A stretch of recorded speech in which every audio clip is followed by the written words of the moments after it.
तो बच्चों, पिछली कक्षा में हमने यह जाना कि कविवर नवयुवकों का आह्वान करते हुए इस देश के पुनर्निर्माण में उनका सहयोग मांग रहे हैं।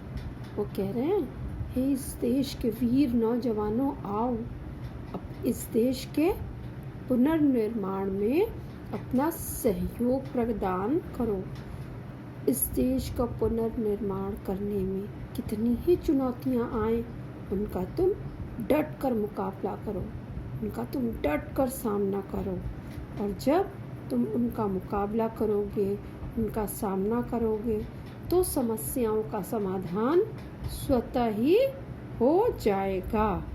प्रत्येक चुनौती का जब हम मुकाबला करते हैं तो उससे पीठ नहीं दिखाते, उसके साथ में हिम्मत के साथ उसमें लगे रहते हैं, तो चुनौती का हम सामना करते हुए अपने लक्ष्य को प्राप्त कर लेते हैं। अब चलिए आगे पढ़ते हैं। कर्म हमारे बने कुदाली, कर्म हलों के फाल बने। बेटा, कुदाली का मतलब होता है जब हम ज़मीन को खोदते हैं और जिस चीज़ से हम खोद रहे हैं ज़मीन को, उसको कहते हैं कुदाली। ठीक, तो उसमें से जब बड़े बड़े पत्थर निकालते हैं और उसके बाद में ज़मीन को हम समतल कर देते हैं।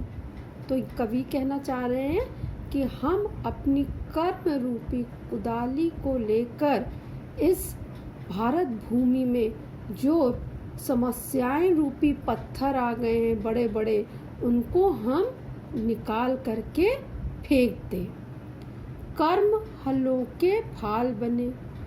जब हम खेत को जोतते हैं तो उसके लिए हल का प्रयोग किया जाता है। जब खेतों की जुताई हो जाती है, जब हम उसे जोत देते हैं, तो उस जगह पे फिर अनाज बो दिया जाता है। और जब अनाज बो देते हैं तो क्या निकलता है? बीज। खूब बीज निकल आते हैं, खूब हरी हरी फसल लहलहाने लगती है। तो कविवर कह रहे हैं कि हम कर्मों के द्वारा भारत भूमि को इतनी अच्छी फसल लगा दें कि चारों तरफ अच्छाई ही अच्छाई लहलहाने लगे, चारों तरफ उन्नति प्रगति ही दिखाई देने लगे। कर्म बने तलवार शत्रु को, और हम अपने कर्म रूपी तलवार के द्वारा जो भी शत्रु हमारे सामने आए, उसके मंसूबों पर पानी फेर दें। कर्म देश की ढाल बने। ढाल बेटा उस चीज़ को कहते हैं जब कोई भी शत्रु हम पर वार करता है और जिस चीज़ से हम अपनी सुरक्षा करते हैं उसको हम ढाल कहते हैं।